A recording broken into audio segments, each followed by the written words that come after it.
Hey guys, it's Ken Marlin, the Windows Champ, and I am back with another video. I definitely wanted to give you guys an overview of the latest Microsoft Windows Server IoT 2019. I put together the info here for a roadmap and a feature comparison, followed by all of the part numbers from pretty much every channel that you can procure this product. I'm going to be speaking specifically about the Server IoT version of Windows Server, but most of all these features because the products are the same ultimately, other than the license terms being different. This video ultimately covers that server product as well. And at the end, I'll give you all the part numbers. You'll also cover all the dates, end of life, end of support. So if you guys are thinking about migrating and getting off an older version of server to 2019, this is definitely the video for you. I'm going to jump into this and move really quickly. I've put together a roadmap, and I love roadmaps that have useful information like the end of support dates and the end of life dates. Now, the end of life dates on this is specifically for the OEM IoT embedded channel, which has a much longer life cycle. For most of these products, it's a 15-year life cycle versus in the regular channel where these products like Server 2008, 2008 R2, 2012 R2, they've all been end of life already. They're already gone. If you went to buy those today, you'd want to be very careful because they haven't been manufactured or made available from Microsoft for quite a number of years. But in the OEM embedded channel, they still are available for quite a few more years. So starting with 2008, huge important date, end of support, January 14th, 2020. That means no more hot fixes, no more security patches, no more tech support. And that is the end of the extended support for that product. If you've read any articles about the extended support that Microsoft's offering that you can go directly to them, please know it's extremely expensive. And they ultimately don't want you to buy it. They want you to move on to a newer product. And when you find out how much it costs, that's probably what you'll definitely do. But here in the OEM embedded channel, that product is available. It doesn't go into life until 2023. The Server 2012 and 2012 R2, end of support is not till 2023 and end of life 2027. Jumping down to Server 2016, the last OEM product that had a 15-year life cycle, so you can see the dates go way out there for end of support and end of life. Starting with Server IoT 2019, they brought it back in from a 15-year life to a 10-year life. So please know that all Microsoft products have a 10-year support no matter which channel that you procure it through. But when it comes to end of life, in the embedded channel, it was 15 years. But now for Windows 10 and Server IoT, it's not 15 anymore, it's 10. We can also estimate that Server IoT 2022 will launch in about 3 years, but that is completely unofficial. But if you're an OEM building devices, you definitely want to be locked in for a product that's going to be available for many years and has support for many years. So from a very high level, you have your Intelligent Edge, Microsoft Azure, and you have Intelligent Cloud with Azure and Azure Services, and then you've got your Intelligent Edge with all of your IoT devices and including your IoT server, which in many cases you'll have all of those IoT devices talking back to a server to collect all that data and give you real-time performance, not real-time, but complete full-on performance. And this is where this product comes into play. Extreme performance with this product. If we take a look at the maximum specs, 64 CPU sockets with unlimited cores. Now, one thing I want to note here is this product had, with 2012 R2, it also had a maximum of 64 CPU sockets, but it could only do up to 320 physical cores. And then with Server 2016, it was bumped to up to 512 physical cores. And now with 2019, you get unlimited cores. So you could build a server with ultimately over 1,000 physical cores, and Windows Server 2019 would be able to support it and run on it and give you the performance that you need. Now, I love comparing against the older versions, so you can see a lot of these newer features that a lot of people have been wanting and waiting for, clearly they were not available back in Server 2008 R2 days. 2012 R2, that we did launch storage spaces with that.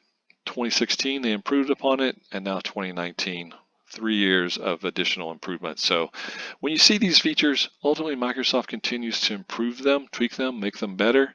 So even though they were in the 2016 edition, they have been greatly improved. Ones to highlight is your Linux containers, which is brand new with 2019. They basically allow application admins to manage both Windows and Linux applications on the same environment, reducing your management overhead. And then you've got the Windows subsystem on Linux at the bottom, as well as your server containers, which have been improved along with Credential Guard and BitLocker and quite a bit more security, which we will touch on right now. From a security perspective, again, the product had a ton of focus put on enhancing the security capabilities. So the big one that came out with Server 2016 was shielded VMs for Windows. With 2019, they've added shielded VMs for Linux, as well as a host guardian service, HDS offline mode.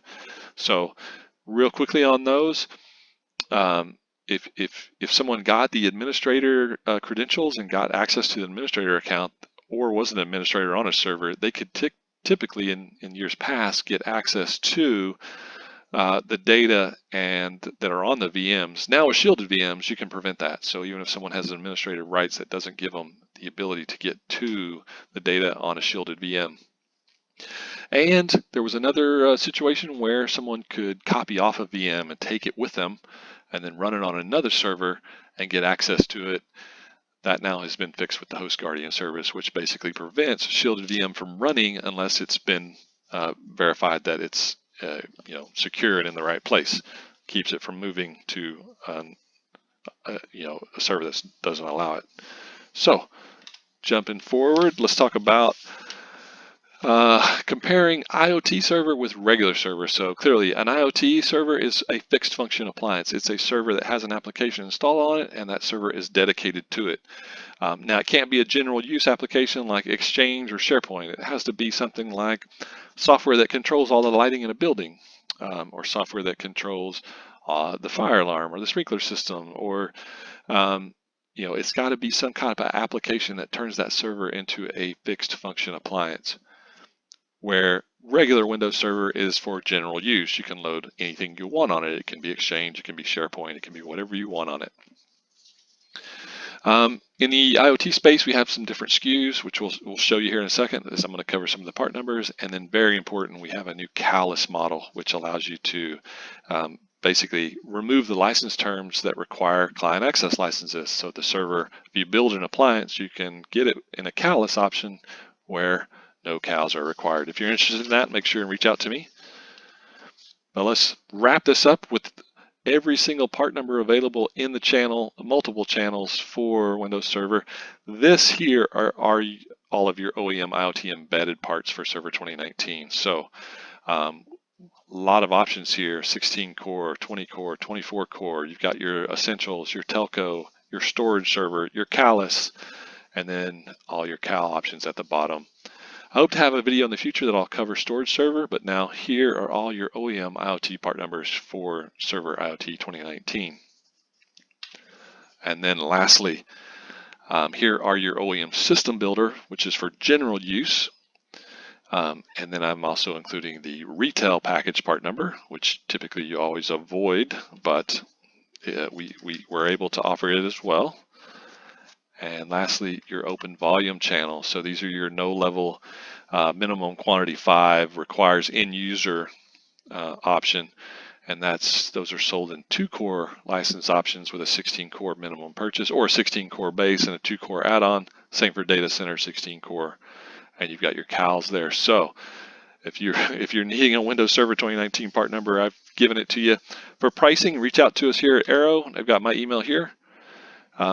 If you're interested in learning more about the fixed function appliance OEM, signing up for that program, getting access to these products, we can definitely get you a price quote on that, show you the price difference, show you that you give you the longer life on the product and access to the full bits for testing. We here at Arrow are your IoT experts, and I am your Windows champ. Thank you guys for watching.